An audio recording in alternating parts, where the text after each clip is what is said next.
Hello दोस्तों, स्वागत है आपका मेरे यूट्यूब चैनल मोस्ट एंग इन्फॉर्मेशन में। आज मैं एक नई इन्फॉर्मेशन लेके आया हूं जो कि सीआईएसएफ HCM 2022 के रिजल्ट डेट से संबंधित जानकारी के बारे में है। तो उसके बारे में आपको बताने के लिए आया हूं। तो जैसा कि आपको पता है कि जो आपका पेपर है 30 और 31 अक्टूबर को कंप्लीट हुआ था। 30 अक्टूबर की 3 शिफ्टें, वहीं पर 31 की फर्स्ट शिफ्ट में आपका एग्जाम कंप्लीट हुआ था।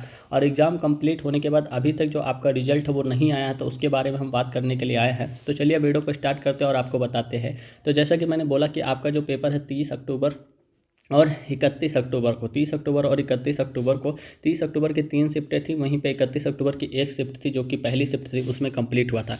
कंप्लीट होने के बाद आपकी जो आंसर की आ जाती है वो 3 नवंबर को आ जाती है। और 3 नवंबर को आंसर की आने के बाद तभी से आपका जो रिजल्ट है वो नहीं आया है। उसके बारे में हम आपको बताने के लिए आए हैं। तो सबसे पहले हुआ क्या था, मैंने बोला कि आपका पेपर हुआ था और आपके पेपर के साथ जो होता है 2 पेपर और हुए थे, जिनमें से जो होता है एक ट्रेडमैन का हुआ था, और एक जो होता है ड्राइवर का हुआ था। ट्रेड्समैन का हुआ था और एक ड्राइवर का हुआ था। ठीक है, ट्रेड्समैन और ड्राइवर का हुआ था। इन दोनों का एग्जाम होने के बाद जो होता है आपका आपका पहले हुआ था, फिर इन लोगों का हुआ था, ड्राइवरमैन का हुआ था, फिर ड्राइवर का हुआ था। जिसमें से ड्राइवर की जो मेडिकल डेट है वो आ चुकी है। ठीक है, ड्राइवर की जो मेडिकल डेट है वो आ चुकी है। इनकी जो मेडिकल है वो 26 दिसंबर से शुरू है। 26 दिसंबर से शुरू हुआ इनका मेडिकल, 3-4 दिन शायद चलेगा। तो 26 दिसंबर से इनका मेडिकल हो जाएगा। ठीक है, अब आप पूछेंगे कि इनका मेडिकल पहले क्यों हो रहा है, तो उसके बारे में हम धीरे धीरे विस्तार से बताएंगे। तो जैसा कि आपके सीआईएसएफ में सबसे पहले जो एग्ज़ाम हुआ था वो हुआ था सीआईएसएफ फायरमैन का जो हुआ था, वो भी ऑनलाइन एग्जाम हुआ था। क्योंकि उससे पहले भी एग्जाम हुए थे, लेकिन जो होता है फायरमैन का ऑनलाइन एग्जाम हुआ था। और फायरमैन के ऑनलाइन एग्जाम होने के बाद जो होता है इनका जो रिजल्ट, इनका जो आंसर की है, जैसे इनका पेपर हुआ था 26 सितंबर को, और इनकी भी आंसर की आपके जैसे 3 दिनों के अंदर आ गई थी। ठीक है, 29 सितंबर को आ गई थी। और आंसर की आने के बाद जो होता है इनका जो रिजल्ट आया है वो 3 नवंबर को आया है। 3 नवंबर को आया है। और 3 नवंबर को रिजल्ट आने के बाद इनका जो डीवी कंप्लीट हुआ था, डॉक्यूमेंट वेरिफिकेशन, 14 नवंबर, यानी कि 14 नवंबर से लेकर 25 नवंबर तक कंप्लीट हुआ था। और 25 नवंबर को कंप्लीट होने के बाद 8 दिसंबर से लेके और 19 दिसंबर तक इनका जो था मेडिकल चला था। ठीक है, तो ये सभी प्रोसेस इनके कंप्लीट कर लिए गए हैं, जो कि सब कुछ हो चुका है। तो इसको मैंने क्यों बताया, क्योंकि 26 सितंबर को एग्जाम हुआ और 26 सितंबर को एग्जाम होने के बाद 3 नवंबर को आंसर की आ गई, मतलब 3 नवंबर को रिजल्ट आ गया, मतलब 1 महीने 3-4 दिन बाद इनका लोग का रिजल्ट आ गया था। ठीक है, 3-4 दिन बाद जो होता है इन लोग का रिजल्ट आ गया था। और रिजल्ट इसलिए आ गया था क्योंकि इनका प्रोसेस काफ़ी तेज़ी से कंप्लीट करना था।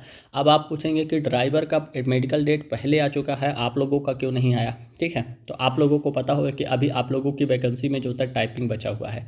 टाइपिंग बचा हुआ, और टाइपिंग होने के बाद ही आप लोगों का जो होता है मेडिकल रिजल्ट आएगा। तो इसी वजह से आपका जो होता है प्रोसेस मुझे लगता है थोड़ा सा डिले होगा, क्योंकि इन लोगों का इनका मेडिकल है। ठीक है, ड्राइवर वालों का मेडिकल, और ड्राइवर के मेडिकल के बाद जो होता है आप लोग इनका ट्रेडमैन का मेडिकल होगा। तो ड्राइवर का मेडिकल मुझे लगता है 26 सितंबर से लेकर लगभग 30 सितंबर तक कंप्लीट हो जाएगा। 26 दिसंबर से लेकर 30 दिसंबर तक कंप्लीट हो जाएगा। और इनका जो होता है कंप्लीट होने के बाद जो होता है रिजल्ट आएगा ट्रेडमैन वालों का। और ट्रेडमैन का जो होता है रिजल्ट मुझे लगता है आने के बाद इनका जो होता है लगभग 1 जनवरी से लेकर लगभग 5-6 जनवरी तक इनका कंप्लीट हो जाएगा। उसके बाद आप लोगों का रिजल्ट आ जाएगा, फिर आपकी टाइपिंग होगी, और आपकी टाइपिंग होने के बाद फिर आपका जो होता है रिजल्ट आएगा। ठीक है, तो आपका रिजल्ट मुझे लगता है समथिंग मान के चलिए आना चाहिए, समथिंग मान के चलिए 7-8 जनवरी को आ जाएगा।